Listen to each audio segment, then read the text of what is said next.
전주 KCC 이지스의 2019-2020 시즌 프리뷰를 시작해보겠습니다. KCC 같은 경우에는 감독부터 선수까지 굉장한 선수 변화가 많았던 팀인데요. 그러니까 올 시즌에 앞서서 제임스 메이스를 먼저 영입을 했으나 영입이 불발이 되면서 조이 도시라는 선수가 이제 갑자기 들어오게 됐습니다. 이 조이 도시라는 선수에 대해서 이동환 기자가 먼저 좀 설명을 해주시면 좋을 것 같아요.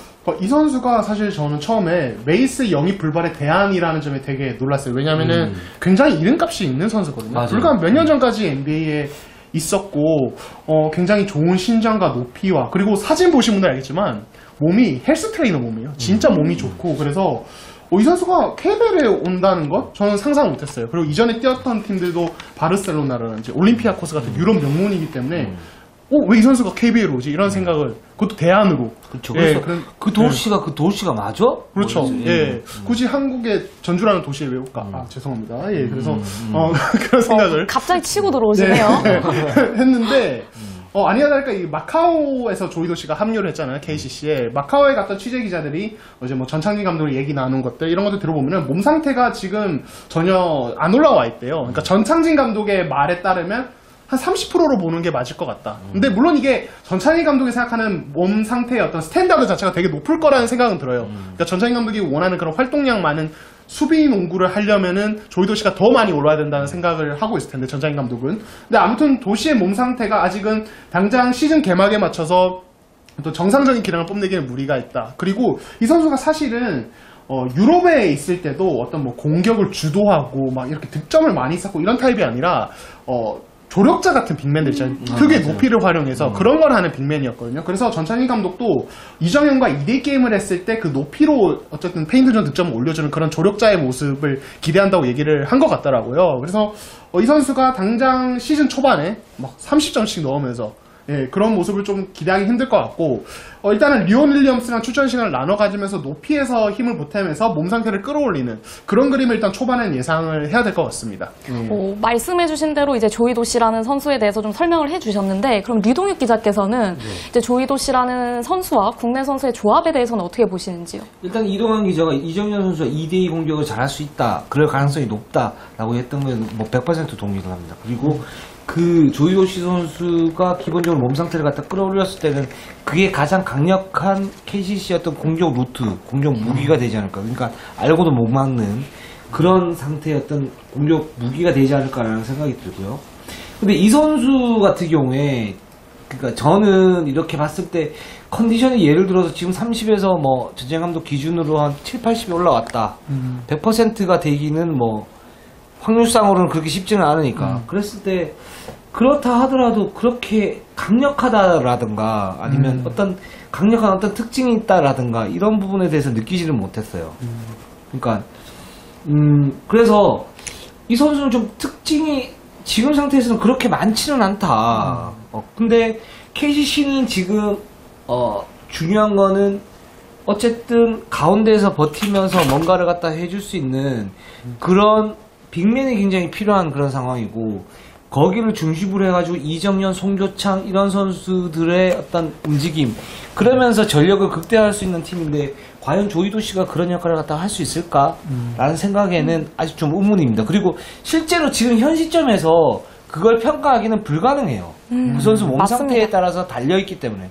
그리고 몸 상태에서 딸려있고 그 선수가 또 어떻게 조화를 맞추느냐를 또 봐야 되는 부분이기 때문에 지금으로서는 추론밖에 못하는 그런 지금 상태이고.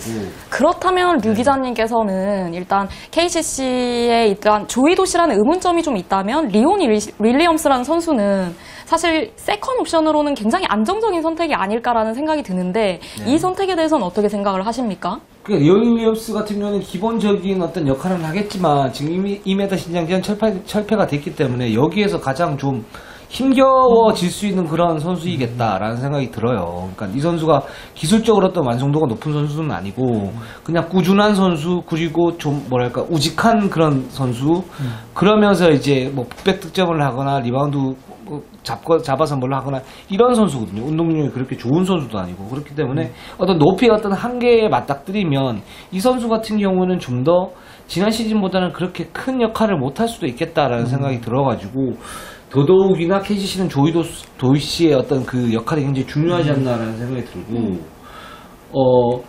네. 그러면 일단 뭐 KCC 같은 경우에는 비시즌에 터리픽 12 대회에 나갔지 않습니까? 근데 이동환 기자께서 본 터리픽 12 대회에서의 KCC의 뭐 강점으로 가져가야 될 부분이나 아니면 뭐 약점이나 혹은 뭐 전창진 감독이 오면서 조금 달라진 콘셉트이나 요거에 대해서 좀 설명을 해주시면 좋을 것 같아요. 사실 KCC가 비시즌에 전태풍 하승진 나가면서 사실 여론이 굉장히 안 좋았던 팀이고 그 이후에 감독 선임까지 굉장히 좀 여론과 거꾸로 가는 경향이 있었잖아요. 그래서 굉장히 많은 비판을 들었는데 그 와중에도 이제 KCC 구단 쪽에서 얘기하는 것은 체질 개선을 위한 선택이다라는 얘기를 했었거든요. 그래서 사실 저는 터리픽 12에서 KCC가 이때까지 보여왔던 모습과 이 터리픽 12에서 보여주는 모습이 얼마나 다를까 사실 거기에 중점을 두고 경기를 봤는데 사실 첫 번째 경기는 좀 정상적으로 보기 어려웠어요. 왜냐면은 뭐 마커스키는 이번 시즌 뛸 선수도 아니고 그리고 이정현과 송교창이 부상으로 경기 자체에 못 나온 상황에서 KC가 또 이제 필리핀에서 일주일 동안 5경기 연습 경기하고 왔다고 하더라고요. 마카오. 그래서 컨디션도 정상이 아니고 그래서 경기 자체가 좀 의미를 부여하기 힘들었는데 두 번째 경기는 좀 의미가 저는 좀 있었다고 봐요. 이게 왜냐면 그러니까 저는 KCC가 그 말하는 그 체질 개선은 결국에는 이 하승진 전태풍이 있을 때 어떤 수비 문제라든지 그리고 활동량을 많이 가져가지 못하는 점 이게 되게 문제였다고 생각을 하거든요. 근데 두 번째 경기 터리픽 12 두 번째 경기에서 이 KCC 선수들이 보여준 수비에서 활동량 그리고 수비 시에 상대의 어떤 볼을 가진 선수들을 압박했다가 돌아가고 거기에 마치 퍼즐처럼 딱딱딱 움직이는 모습 보면서 아 이게 전창진 감독의 농구구나 라는 생각을 했어요. 그래서 사실 수비 조직력은 되게 많이 놀랐어요 개인적으로. 그래서 만약에 KCC 선수들이 시즌 뭐 중반 후반까지 체력적인 안배가 잘 될 수 있다면 수비로는 어느 정도 상대를 굉장히 괴롭히는 팀은 분명히 될 수 있다. 그러니까 기본적인 로스터 자체가 상위권에 놓기는 힘든 팀이지만 이 수비만으로도 고춧가루 부대가 될 수 있는 여지는 분명히 만들 수 있는 팀이라는 생각을 터리픽 12 보면서 했습니다. 네, 그렇다면 또 터리픽 12 대회에서 또 나왔던 한 가지 모습이라면 KCC 같은 경우에는 1번 포인트 가드가 조금 아직까지 유현준 선수를 주전으로 써야 하지만 이 선수도 좀 성장할 시간이 더 필요해 보이거든요. 류동혁 기자께서는 그거 어떻게 생각하십니까? 예, 유현준은 좀 약하죠. 그리고 기본적으로 KCC는 우리가 지금 이제 트랜지션의 어떤 시대, 그리고 스페이싱의 시대, 그리고 멀티플레이 시대에서 1번, 2번 나누기는 하지만, 어쨌든 국내 농구에서는 그렇게 나누고 있으니까 나누고 본다면, 지금 KCC는 포인트 가드가 사실은 약점이에요, 기본적으로. 약점 맞아요. 맞기 때문에 객관적 전력이 좀 떨어진다라고 보는 거고. 근데 그런 부분을 갖다 이정현 선수가 메워야 되는데, 이정현 선수가 그렇게 메우게 되면, 수비나 아니면 자기 슈팅 능력에서 어떤 부담감이 가중될 수 있기 때문에, 그 리딩을 하기도 쉽지는 않은 그런 상태고 그런 딜레마가 있는 팀이죠. 근데 이제 그 이전에 이 팀이 아까 이제 이동환 기자가 잘 얘기해 줬는데, 그러니까 하승진, 전태풍이 있을 때의 KCC 그리고 지금 없을 때의 KCC의 차이점, 수비 조직력이 어느 정도 갖춰지는 기틀을 보이고 있다. 근데 만약에 하승진, 전태풍이 있었을 때 그때는 철저하게 포지션이 구분되는 농구를 했었죠. KCC는 정통 농구를 했었는데. 그때는 1번이 매우 중요했고, 예를 들어서, 2번도 매우 중요했고, 3번도 매우 중요했어요. 왜?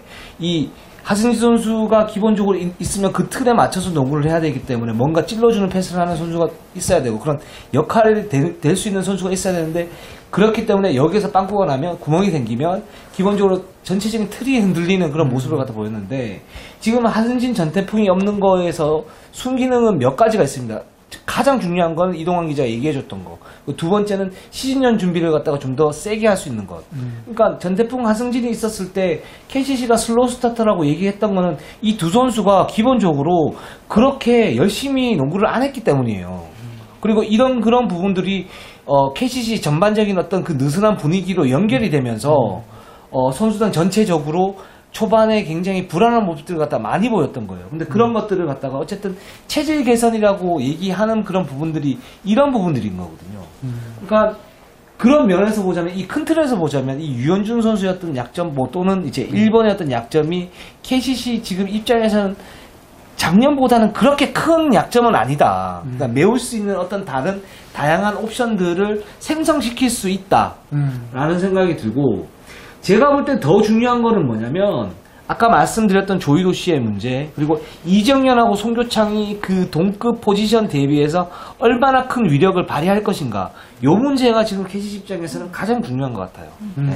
그 류동혁 기자께서 중요한 포인트를 짚어주셨는데, 그렇다면 이동환 기자는 올 시즌 KCC가 어떤 성적을 거둘 것이며, 그리고 어떤 선수가 잘 해야 되는지 한번 짚어주시면 감사하겠습니다. 사실 이정현은 뭐 지금 이제 그 대표팀 갔다가 발목 부상 당했고, 제가 듣기로는 이제 뭐 가볍게 슈팅을 던지는 정도로 몸이 회복되는 걸로 아는데, 근데 이 선수는 MVP잖아요, 지난 시즌. 그러니까 기량이 검증이 충분히 됐고 그냥 잘할 선수예요, 건강하다면 늘. 그렇기 때문에 이 선수의 활약은 그냥 기본 옵션으로 깔고 간다고 보고, 저는 KCC가 수비는 분명히 좋은 모습 보여줄 거라 생각하거든요. 결국에 공격에서 이정현과 송교창에게 의존을 많이 하게 될 거라고 보고, 왜냐면 외국 선수들도 지금 메이스가 못 오게 되면서 득점력이 좋은 선수가 없기 때문에 그렇게 되면 결국에는 이정현이 기본 옵션을 본다면 송교창이 어느 정도까지 해주느냐, 전 이게 KCC의 성적을 좀 바꿔놓을 수 있는 변수가 될 거라고 봅니다. 그래서 송교창을 반드시 주목해야 된다. 이 선수가 만약에 지난 시즌 이상의 모습을 보여줄 경우에는 KCC는 중하위권에서 굉장히 무서운 고춧가루 무대 될 수 있다. 저는 그렇게 생각을 해봅니다. 예. 네, 그럼 성적은 어떻게 거둘까요? 예. 성적은 8위 오. 예상해보겠습니다. 예. 저는 솔직히 터리픽12에서 보여준 KCC 수비가 좀 많이 놀라웠고, 이거를 진짜 정규 시즌에 잘 가져갈 수 있겠다는 생각이 들었어요. 그러니까 단순히 많이 뛰는 게 아니에요. 그러니까 그냥 빡세게 수비하고, 소위 흔하게 하는 빡세게 수비하고, 막 상대 파울을 그냥 생각 안 하고 그냥 거칠게 몸싸움을, 이런 게 아니라 정말 약속이 잘 되어 있다는 느낌을 받았거든요, 저는. 예, 그러니까 이런 것들이, 그러니까 사실 KCC가 이번 비시즌에 연습 경기를 가장 적게 한 팀이에요, 국내 프로팀과. 그러니까 선수단 훈련 자체에 시간을 정말 많이 썼는데, 왜 거기 그렇게 공을 많이 들였는지 좀 알 수 있었어요, 터리픽 듀앱으로 보면서. 수비의 강점은 있으나 8위를 네. 꼽으셨습니다. 그거는 이제 결국에는 네. 공격에서 외국 선수의 어떤 힘을 기대하기 좀 힘든 부분. 다른 팀들은 외국 선수들이 뭐 컨디션 좋은 날은 30점씩 넣을 때 KCC는 현실적으로 20점이 맥시멈일 수 있다. 예, 그러니까 결국에는 이정현과 송교창이 부담이 커질 수 있고, 그리고 이렇게 부담이 많은 이제 공격에서 부담을 국내 선수에 많이 짊어졌을 때 KBL의 많은 경기 수, 그리고 KBL의 어떤 수비 특성 고려했을 때 이 선수들이 과부하 걸릴 수 있다. 그래서 이게 결국에는 좀 KCC에게는 좀 부담으로 작용하지 않을까. 그래서 8위. 예, 한번 예상해 네, 보겠습니다. 이동환 기자는 8위를 예상했고, 그렇다면 류동혁 기자는 몇 위를 예상을 하시고, 어떤 선수가 좀 잘해야 KCC가 잘할 수 있을지 짚어주시면 감사하겠습니다. 일단 객관적 전력이 떨어지는 건 사실이죠. 그래서 6강 전력이 아니라고 얘기를 하는 거는 뭐 다들 이제 얘기를 하시는 거고, 그래서 이동환 기자가 거기에 바탕으로 해서 8위를 갖다 얘기를 하셨다고 생각을 해요. 그 부분에 대해서 충분히 뭐 동의할 수 있는 부분이고. 근데 지금 일단 KCC의 변화가, 전찬진 감독은 사실 들어올 때 논란이 많았던 감독이죠. 뭐 그 부분을 갖다 떠나가지고 감독으로서의 능력 자체는 기본적으로 있는 감독입니다. 어떤 부분이 있냐면, 선수들이 하고자 하는 어떤 모티베이션을 뽑아낼 수는 있어요. 충분히 뽑아낼 수 있고, 그게 이제 무명 선수, 식스맨급 선수들 쪽에 투여가 되면 그걸 최대치로 뽑아낼 수 있는 그런 감독이에요. 근데 지금 KCC의 멤버를 보면, 가드는 약점이 좀 있긴 하지만 정창영, 신명호 뭐 이런 선수들 중심에서 수비로 쪼을 수 있고, 그 다음에 포드가 은근히 괜찮아요, 이 팀이. 송교창, 최현민, 최승욱, 송창용, 박지훈, 한정원 이렇게 있단 말이에요. 그러니까 박지훈 선수는 DB에서도 굉장히 알토란 같은 포워드였고, 송창용 선수도 뭐 어느 정도 검증이 돼 있는 그런 식스맨급 포워드고, 최승욱 선수는 원래 잠재력이 있었던 그런 가드형 포워드이기 때문에. 근데 지금 계속 강조를 드리지만 한 쿼터 한 명밖에 못 뛰지 않습니까, 외국인 선수가. 그렇게 되면 어떤 나머지 4개 포지션에서 국내 선수가 맡아야 되는데, 이 부분에서 KCC가 구멍이 그렇게 많이 없어요. 물론 토종센터가 좋지가 않아서 그 부분에서 좀 커 보이긴 하는데, 그 외의 포지션에서 메울 수 있는, 그러니까 거기서 만약에 센터에 있으면 속도전을 해가지고 뭔가를 할 수 있는 그런 멤버들은 분명히 된단 말이죠. 뎁스가 되게 좋다고 그렇죠. 봐요. 네. 그렇기 때문에 저는 KCC가 의외로 좀 다크호스가 되지 않을까. 일단 저는 7위로 넣겠습니다. 7위로 넣고, 주목할, 네. 저도 마찬가지로 이동환 기자와 마찬가지로 송교창이 올 시즌 성적의 키를 갖다 쥐고 있다고 생각합니다. 이유는 같은 이유입니다. 근데 하나만 말씀을 드리면 송교창 선수가 기대만큼 지금 잠재력에 비해서 기량이 늘지가 않고 있어요. 나 그게 좀 실망스럽긴 한데 올 시즌이 그래서 송교창한테도 제가 뭐 아까 KGC의 문성곤이라든가 최준영이라든가 뭐 이런 선수들한테 올 시즌 굉장히 분수령이 될 거다라고 얘기는 했는데 송교창도 마찬가지입니다. 예, 올 시즌 굉장히 큰 분수령이 될 것 같아요. 네, 두 분께서 주목할 선수로 송교창 선수를 공통적으로 꼽아주셨고 사실 이 팀 같은 경우에는 전창진 감독이 다시 돌아왔다는 것만으로도 KBL을 보시는 팬분들에게는 굉장히 좀 많은 궁금증 그리고 많이 이 팀이 과연 어떤 농구를 할까 궁금증을 좀 자아낼 수 있는 팀 같습니다. 과연 KCC가 올 시즌에 6강 플레이오프에 진출할 수 있을지 이렇게 많은 관심을 가져주시면 감사하겠습니다.